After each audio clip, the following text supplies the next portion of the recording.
మీద చెయ్యి వేసి బొట్టు పెట్టినా, తాళి బొట్టు మెడను కట్టి బొట్టు పెట్టినా, తల మీద చెయ్యి వేసి బొట్టు పెట్టినా, తాళి బొట్టు మెడను కట్టి బొట్టు పెట్టినా, సన్ని కళ్ళు తొక్కినా సప్త పదులు మెట్టినా, సన్ని కళ్ళు తొక్కినా సప్త పదులు మెట్టినా, మనసు మనసు కలపడమే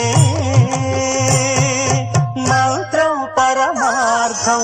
శ్రీరస్తు శుభమస్తు, శ్రీరస్తు శుభమస్తు. శ్రీకారం చుట్టుకుంది పెళ్లి పుస్తకం, ఇక ఆకారం దాచుతుంది కొత్త జీవితం.